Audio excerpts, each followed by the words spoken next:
আমরা দুই বোন ছিলাম। আমার দিদির বয়স যখন 25 বছর, আমি তখন মাত্র 16য় পা দিয়েছি।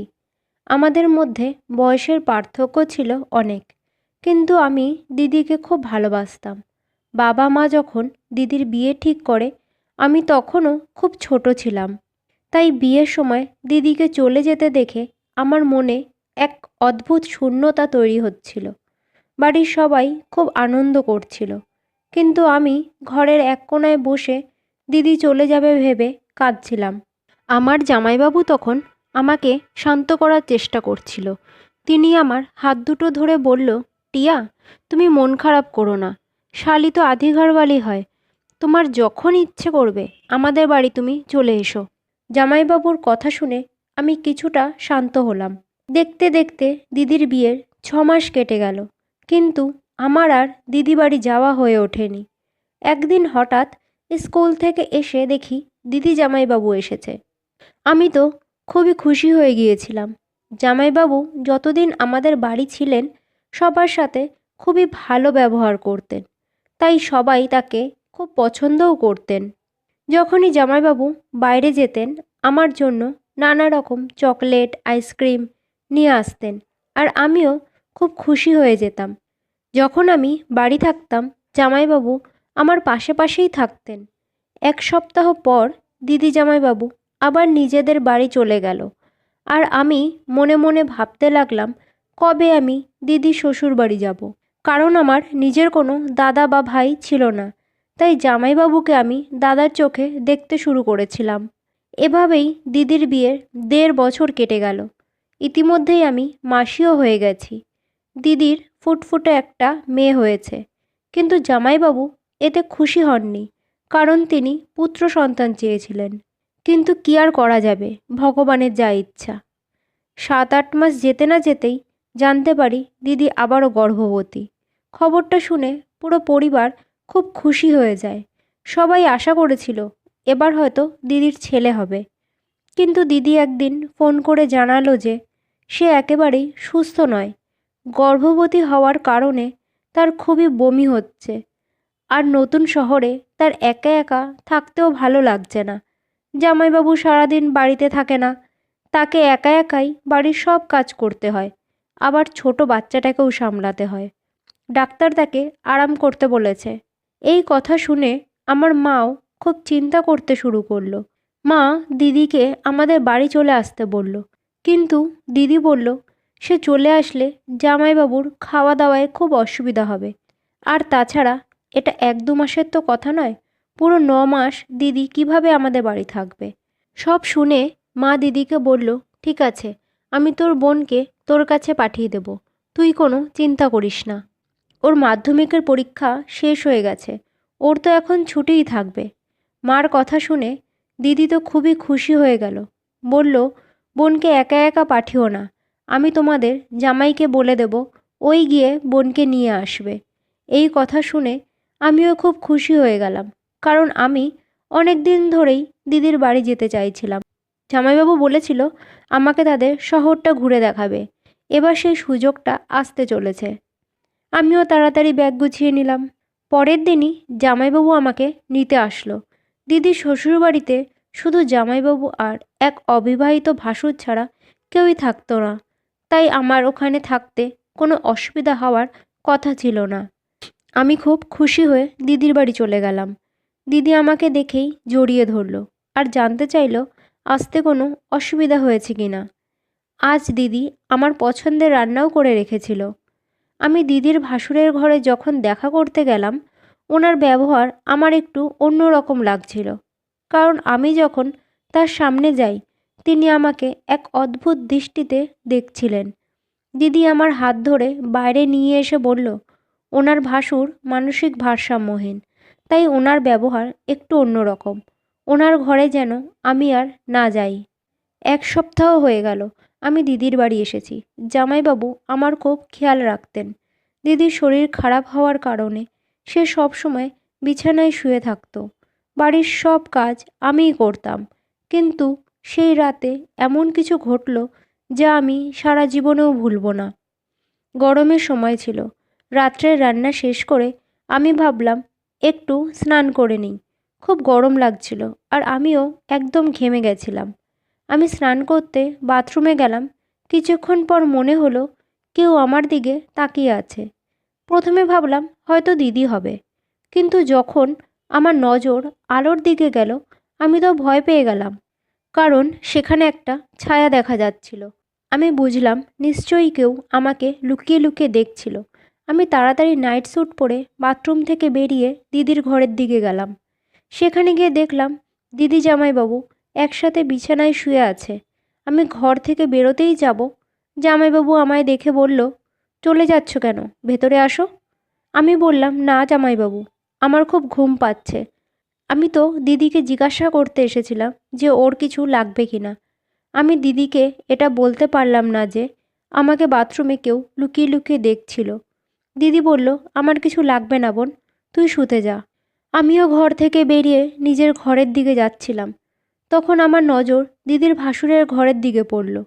আমি ওনাকে ঘরে দেখতে পেলাম না। তাহলে কি উনি লুকিয়ে লুকিয়ে আমাকে... আমি তাড়াতাড়ি নিজের ঘরে চলে গিয়ে দরজাটা বন্ধ করে দিলাম। কিন্তু সেই রাতে আমার আর ঘুম আসেনি। পরের দিন সকালে জামাইবাবু আমাকে বলল, আজ শনিবার, আমার অফিসে হাফ ছুটি, আমি তাড়াতাড়ি বাড়ি এসে তোমাকে আইসক্রিম খাওয়াতে নিয়ে যাব। শুনে তো আমি খুবই খুশি হয়ে গেলাম। বিকেলে জামাইবাবু আমাকে তার গাড়ি করে আইসক্রিম খাওয়াতে নিয়ে গেল আর অনেক শপিংও করালো। বাড়ি এসে যখন আমি দিদিকে সব কিছু দেখাচ্ছিলাম, জামাইবাবু আমার গালে আলতো করে হাত দিয়ে বলল, তুমি খুব মিষ্টি। ওনার এই ব্যবহারে আমি একটু অবাক হলাম। পাশেই আমার দিদি দাঁড়িয়েছিল। ও বলল, তোর জামাইবাবু তোকে খুব ভালোবাসে। সেদিন রাতে আমি যখন খাওয়া দাওয়া সেরে নিজের ঘরে শুয়েছিলাম, হঠাৎ করে বাড়ির লাইট চলে যায়। কিছুক্ষণ পর আমি বুঝতে পারলাম আমার পায়ে কেউ যেন হাত বোলাচ্ছে। আমি তাড়াতাড়ি বিছানা থেকে নেমে ঘরের বাইরে বেরিয়ে এলাম। এইভাবে আমাকে বেরিয়ে আসতে দেখে দিদি জানতে চাইল কি হয়েছে। আমি তাকে সব কথা খুলে বললাম আর আগের দিনের কথাটাও জানালাম। সব শুনে দিদি বলল, ধুর বোকা, তুই সত্যিই খুব ভীতু। আমাদের বাড়িতে আমি আর তোর জামাইবাবু ছাড়া কে আছে? আর বরদা তো নিজের ঘর থেকেই বেরোয় না, তাহলে কে তোকে দেখবে? ওটা তোর মনের ভুল। তুই একা ঘরে এর আগে কখনো থাকিসনি তো, তাই তুই ভয় পাচ্ছিস। আমি আর কিছু না বলে আবার নিজের ঘরে চলে গেলাম। সারা রাত এটাই ভাবলাম, যদি জামাইবাবু দিদির সাথে থাকে তাহলে কে আমার ঘরে এসেছিল। আমি কিছুই বুঝতে পারছিলাম না। মনে মনে খুব ভয় পাচ্ছিলাম। তবে আমি আর এইসব কথা দিদিকে বলবো না, কারণ ডাক্তার দিদিকে এই সময় টেনশন নিতে মানা করেছেন। পরের দিন দুপুরে জামাইবাবু কোনো একটা ফাইল নিতে বাড়িতে এসেছিল। দিদি ওষুধ খেয়ে তখন গভীর ঘুমেছিল। আমি তখন রান্নাঘরেই ছিলাম। আমায় দেখে জামাইবাবু রান্নাঘরে এসে বলল, তুমি সারাদিন এত কাজ কেন করো? তুমি কি জানো, তুমি তোমার দিদির থেকেও বেশি সুন্দর হয়ে উঠেছ? আমি কিছু বুঝে উঠতে না পেরে জামাইবাবুকে বললাম, আপনার কি কিছু লাগবে জামাইবাবু? উনি বলল, এক গ্লাস জল দাও। আমি জল দিতে যাব, হঠাৎ দেখি জামাইবাবু পেছন থেকে আমাকে জড়িয়ে ধরল আর বলল, সত্যি তুমি যে এত সুন্দর আমি আগে বুঝতে পারিনি। তোমার দিক থেকে আমি চোখ ফেরাতে পারি না। আমি জামাইবাবুকে ঠেলে সরিয়ে দিয়ে বাইরে বেরোতে যাচ্ছিলাম। জামাইবাবু তখন বলে উঠল, তোমার স্নানের দৃশ্যটা খুব সুন্দর ছিল, মনে হচ্ছিল বারবার দেখি। জামাইবাবুর মুখে এই কথা শুনে আমি তো অবাক হয়ে গেলাম। আমি ভাবতেই পারিনি যে জামাইবাবু এমন জঘন্য কাজ করতে পারে। আমি দৌড়ে নিচের রুমে গিয়ে দরজা বন্ধ করে দিলাম। আমি তো ওনাকে নিজের দাদার মতো ভাবতাম, আর উনি তো আমাকে... ভেবেই আমার খুব রাগ হচ্ছিল, আর দিদির কথা ভেবে মনটাও খারাপ লাগছিল। তবে আমি এটাও ভেবে নিয়েছিলাম যে এই বাড়িতে আর এক মুহূর্তও থাকবো না। বিকেলে দিদি ঘুম থেকে উঠে যখন দেখলো আমি কাঁদছি, ও আমাকে জিজ্ঞাসা করলো কি হয়েছে আমার। আমি দিদির শরীরের কথা ভেবে ওকে জামাইবাবুর সত্যিটা বলতে পারলাম না। বললাম যে বাড়ির সবার কথা খুব মনে পড়ছে, তাই আমি বাড়ি যেতে চাই। শুনে দিদি বলল, ঠিক আছে, আমি কালই তোর জামাইবাবুকে দিয়ে বাড়ি পৌঁছে দেব। শুনে আমি ভয় পেয়ে গেলাম আর বললাম, না, আমাকে বাবা নিতে আসবেন। দিদি বলল, ঠিক আছে। কিছুক্ষণ পরে একটা আওয়াজ এলো সিঁড়ির কাছ থেকে। গিয়ে দেখি দিদি সিঁড়ি থেকে পড়ে গেছে আর নিজের পেট ধরে খুব কাঁদছে। আমি তাকে ধরে নিয়ে বিছানায় শুয়ে দিলাম আর বললাম, ডাক্তার ডাকছি এখনই। দিদি বলল, ডাক্তার ডাকতে হবে না, আমি ঠিক হয়ে যাব। কিন্তু তুই চলে গেলে আমার কি হবে? কে আমার খেয়াল রাখবে? আর কিছুদিন থেকে যা না রে বোন। দিদির কথা শুনে তো আমি চিন্তায় পড়ে গেলাম। না আমার এখানে থাকতে ইচ্ছা করছিল, না আমি দিদিকে সব সত্যি বলতে পারছিলাম। আমি বললাম, ঠিক আছে, আর কিছুদিন এখানে আমি থেকে যাব। ততক্ষণে জামাইবাবুও বাড়ি চলে এসেছিল। দিদি তার শরীর খারাপের কথা বলতেই জামাইবাবু আমায় বলল রান্নাঘর থেকে দিদির জন্য স্যুপ বানিয়ে নিয়ে আসতে। আমি চলে যেতেই কিছুক্ষণ পর জামাইবাবু আবার রান্নাঘরে এসে আমাকে জোর করে হাত ধরে নিজের দিকে টানতে শুরু করলো।